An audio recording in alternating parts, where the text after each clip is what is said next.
From the Library of Congress in Washington, D.C.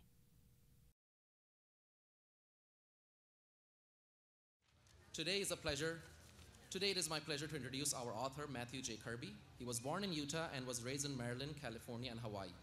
His books are often written for middle school children. Icefall, one of his books, won an Edgar Award for Best Juvenile Mystery. He has also written The Clockwork Three, Infinity Ring Book 5, Cave of Wonders, and The Lost Kingdom. The Lost Kingdom is about a boy named Billy Bartram who goes on an expedition with his father and a secret society to find the lost people of the Welsh Prince Madoc. Sailing in a flying ship over the unknown land of colonial America wilderness and with the French soldiers on the loose, Billy faces dangerous experiences with his father and the rest of his crew. So watch out for The Lost Kingdom, which is already going out September 2013. Matthew Kirby was also an undergraduate at Utah State University and has majored in history. He had dreamed of being a comic book artist or a film director. He lives in Utah, writing and waiting for his next book. According to Ralph Waldo Emerson, there's creative reading as well as creative writing. So please welcome Matthew Kirby.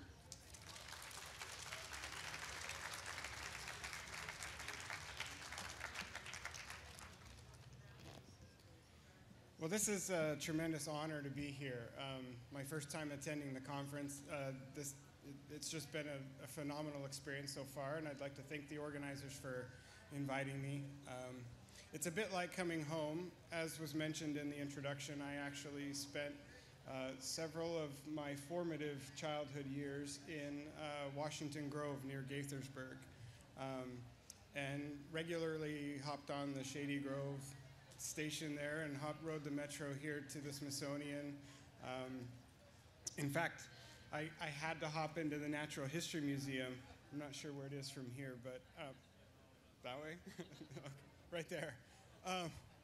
I had to take a picture because as a kid, at one point I went through a paleontology phase, and I had dreams of actually going to live in that museum, kind of like from the Mixed Up Files of Mrs. Bailey Frankweiler style, like just kind of hanging out in there with all the dinosaurs. So there were a couple of other important things that happened to me, though, while I was living in Maryland. And one of those was that I decided that I wanted to be a writer. My parents gave me A Wizard of Earthsea for Christmas, and before I went back to school, I'd read the whole, at that time it was a trilogy, The Tombs of Atuan and The Farthest Shore. And I had a moment as I was reading that book that completely transformed the way I thought about reading and stories. I had been writing stories since about the third grade. Mrs. Landuris, this was back in Utah, she gave me this writing prompt, tell me what you did last summer, which was really boring. I hadn't done anything. I didn't want to write about what I had done, and so I asked her if I could make something up.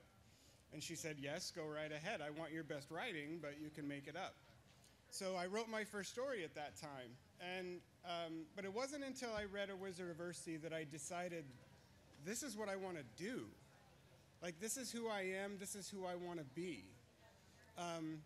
It was a very specific scene in that book where the main character, Ged, is kind of participating in some forbidden magic that's well beyond his ability level, but because of his arrogance, he thinks he can handle it. And he ends up unleashing this terrible darkness in the world.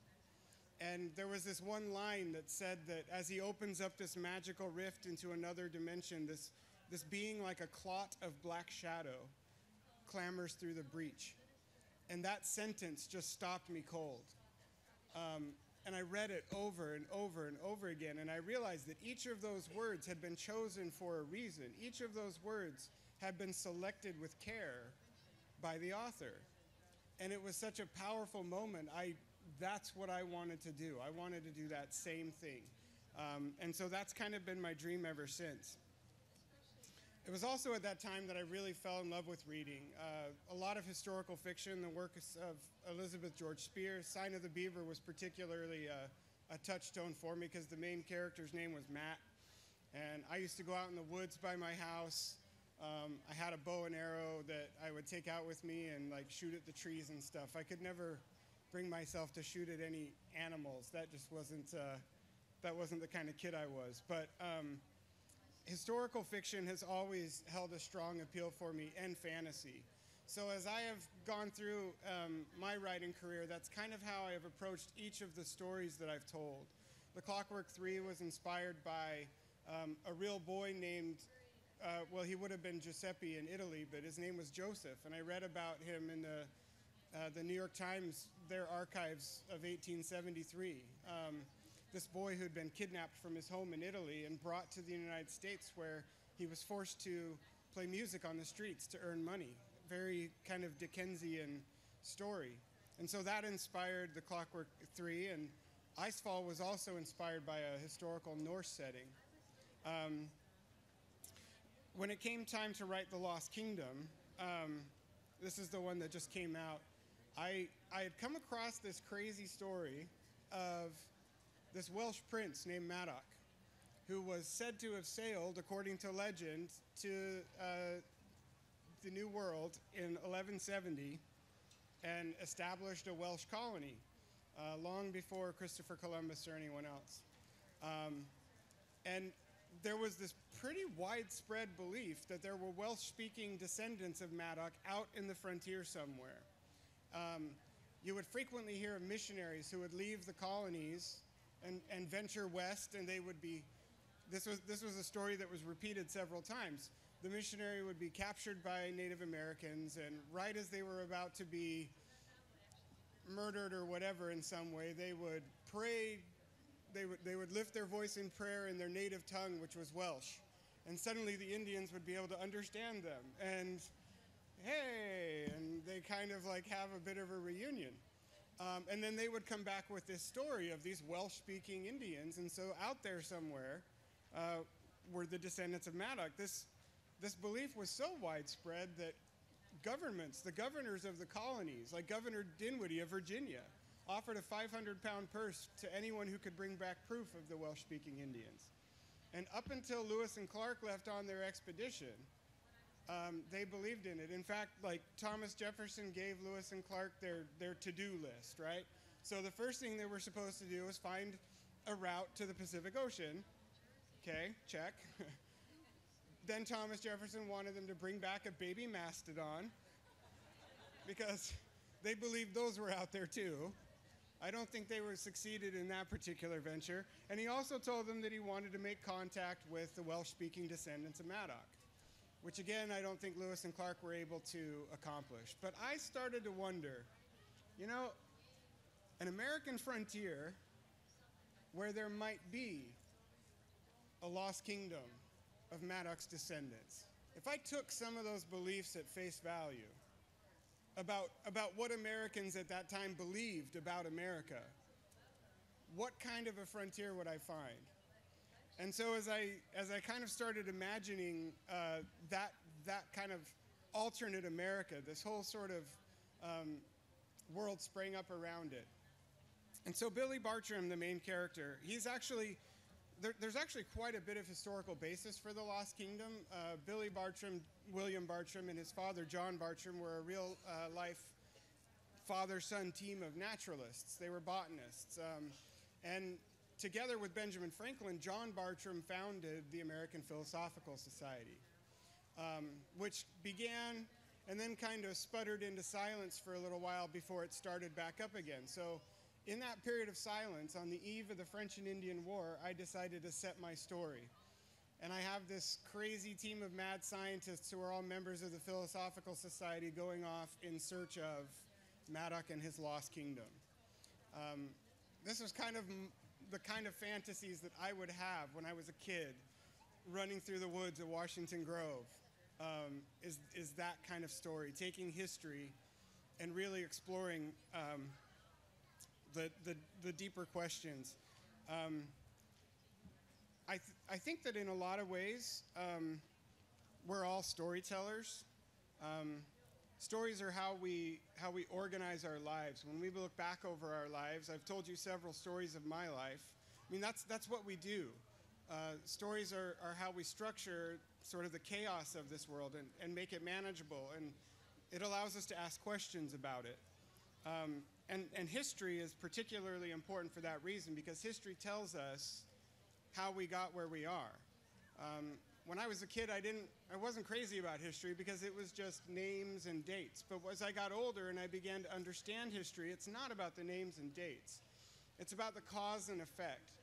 It's about the world that came before us that created the world we live in now.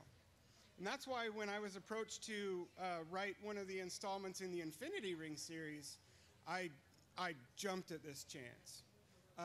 This series, I don't know if you guys have heard about this from Scholastic. It's kind of in the vein of 39 Clues, where there was a team of us writers who kind of all collaborated on the story, and it was a really incredible experience to be able to work with James Dashner and Lisa McMahon, Carrie Ryan, Matt De La Pena, Jennifer Nielsen, to kind of put together this amazing story. The concept behind it is that history has gone wrong in several important key events through the past, and it has reshaped our world into a place that's almost unrecognizable when the series begins. And so it falls on three characters, three children, Dax, Sarah, and Rick, to go back in time to these historical places to find where it went wrong and to set it right, to put history back on course. And so each of the installments in the Infinity Ring takes up one of those historical events. So in the first book you have Christopher Columbus. In the second book you have the Viking Siege of Paris. The third book takes on the Underground Railroad. And then Matt De La Pena, right before my book, took us to the Mayan Empire. I decided to go back to Golden Age Baghdad because I realized, I worked in the schools for 7 years as a school psychologist, and it occurred to me that kids today have a very different image in their mind of Baghdad than I had growing up.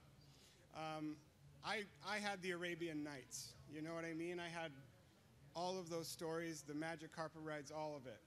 And so I wanted to kind of bring that version of Baghdad to life and kind of recreate the Baghdad of my imagination in my childhood.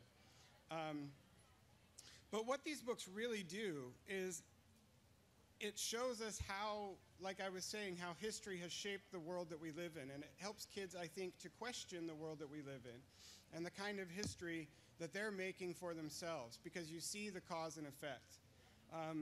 Another cool thing, each of the books actually comes with a historian's guide to go online to play a role-playing game where kids get to actually fix a historical break of their own.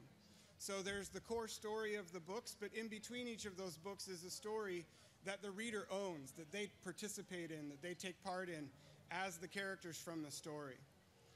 But all of these, like I said, all of my books have some aspect of history to them. And I think that really does go back to what I was saying about how that is how we make sense of the world that we live in. We are, again, this is my psychology background, but we are meaning-making machines. I mean, from the moment that we're born, we begin to take in the world through our senses, and we try and make sense of it. We try to find the meaning of it, and we try and relate things to what we've already experienced. We try and categorize things that are new and figure out what's going on. That's just how that's how we're made. Storytelling is a part of that impulse. It's a part of that need that's in all of us. And I think one of the most important questions that we begin to ask as we grow up as children is why. Now, that can be a really annoying question when it's why, but why, right? But I think it's actually one of the defining questions of who we are as human beings. I think that we're the only creature on the planet that can ask that question. And how we answer those questions of why are part of what make us who we are. And I think that's particularly true of story.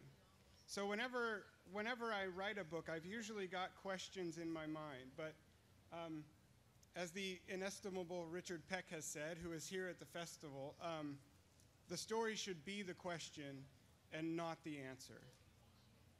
And so I have questions in my mind as I'm writing, and they're not questions I even feel like I've answered by the end of the book. For the book Icefall, which is a story of mystery and betrayal and survival, the question that I really felt like was on every page of that book was, why do the people that say they love us hurt us?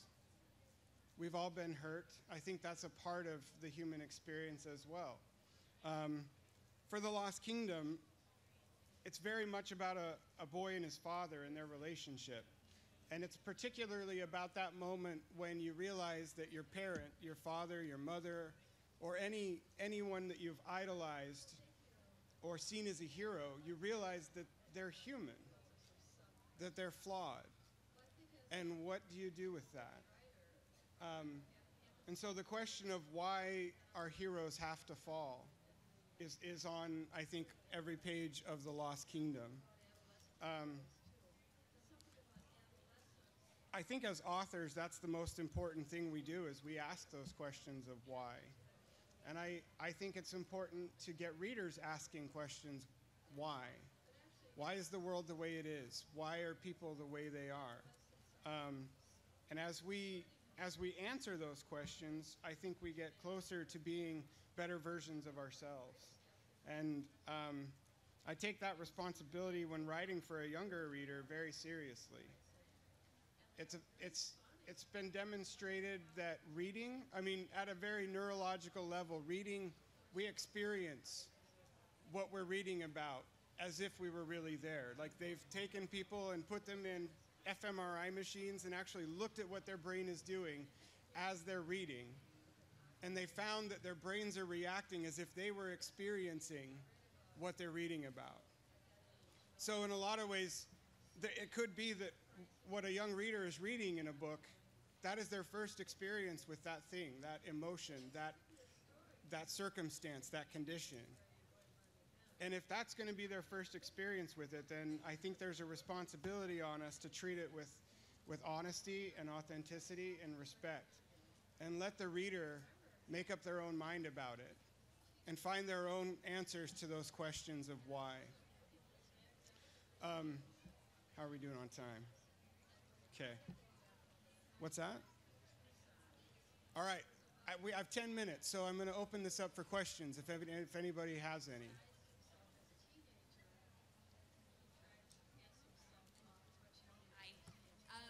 With permission, I was going to give you about a 2-minute story of what Icefall ended up meaning to my life. Sure. I am an aspiring writer, and years ago when my mother passed away, I came in contact with an object around the week that we were laying her to rest that was really significant to our relationship. And so without planning it, I began a tradition of leaving an object with a loved one. And this past year, my father battled cancer, and within the week that he passed away, I ended up reading Icefall. And even with his best intentions, he ended up maybe calling me a pipe dreamer when I was an aspiring writer as a child. So Solvik became a beautiful expression of some of a very similar walk that I had with my own father. So I wanted to thank you for the book, and to tell you that there's a copy of Icefall laid to rest with my father. Thank you so much.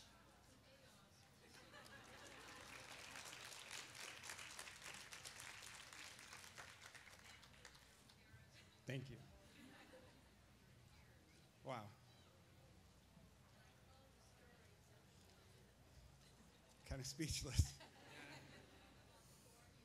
Yeah. Hi. Another aspiring writer. I'm sort of curious about exactly how much research goes into these stories. Quite a bit. That's kind of fortunately, I love research. I can research and never write the book, to be perfectly honest. I'm perfectly happy in a library. So yeah, I read a lot for each of the books that so like with Icefall, I just really immersed myself in the poetic Eddas and the prose Eddas and, the Icelandic sagas, and really tried to just get into that way of being in the world, that mind view, because it was such a different time and place. I read a lot of like the proceedings of the Philosophical Society for the Lost Kingdom and a lot of colonial history for that. And then a lot about Baghdad. I mean, every book is different, and every book kind of calls for sort of throwing out everything I've done and kind of diving into a new book and a new world. As a quick follow-up, do you sort of prefer writing characters whose experience is very different from yours, or do you ever draw from your own experiences? Occasionally I draw from my own experience, but if it is, it's in a very unconscious way. Like, when I lived in Washington Grove, we lived on Macaulay Street. I had completely forgotten this, but when it came time to write the Clockwork Three, which there's a forest in it it's a park that's named Macaulay Park. My sister one day after she read it, and the book had been out for like a year, and she was reading it and she said, "So Macaulay Park, that was Macaulay Street, right, that we lived on?" And I was like, "No, well, I guess, I don't know. Like if it was, it kind of came in a really unconscious way." So I don't typically draw intentionally from my experience, but you can't help but have your experience shape your writing. So. Thank you. Thanks. For everything. Any other questions? Oh, yeah. How many books do you expect the Infinity Ring to have? Well, so far the series has 7 books, but I wouldn't surprise me if there is more to come. I don't know. That would be really cool. I think it's a story that you could carry forward. Oh, yeah. Hi.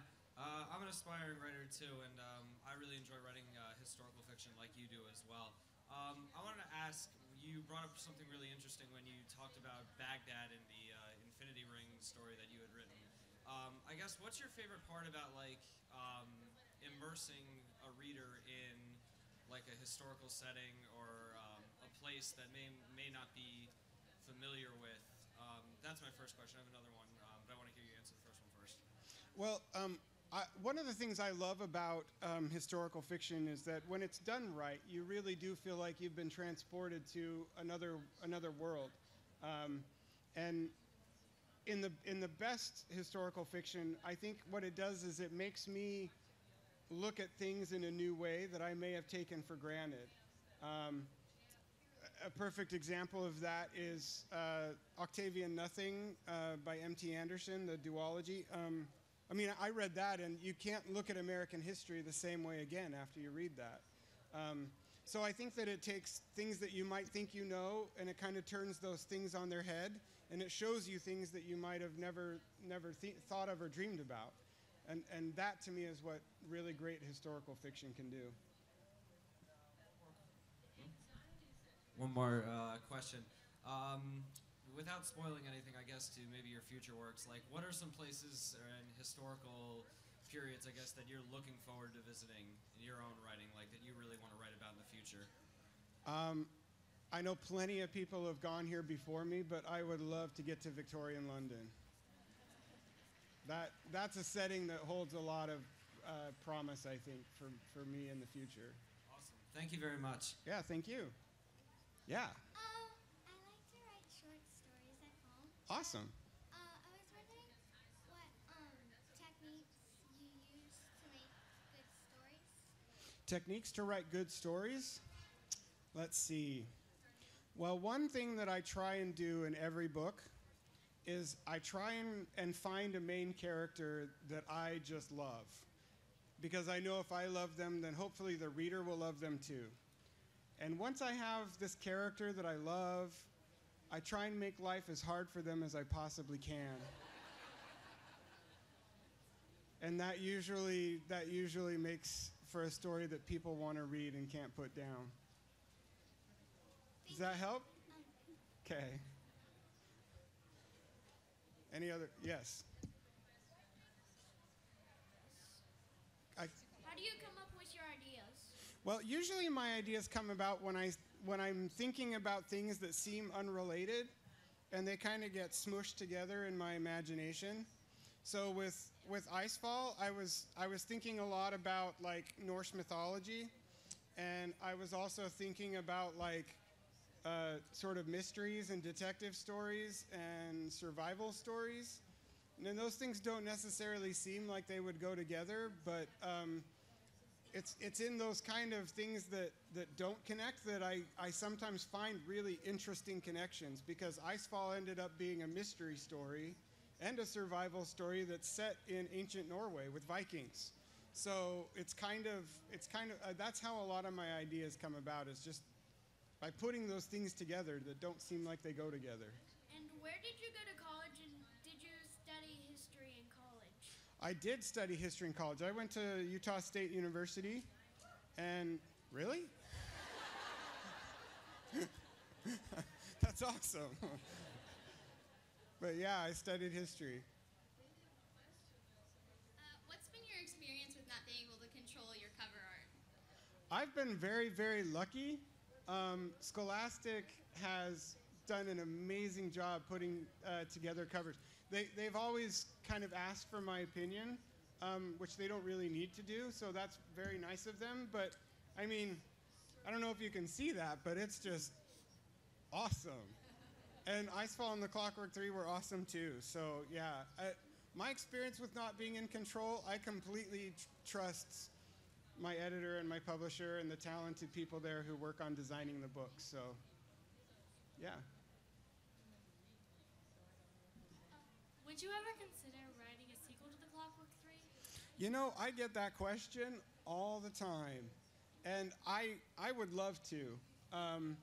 So far there hasn't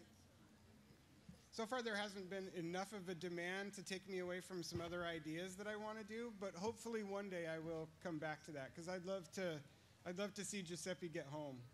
Thank you. Yep. Any other questions?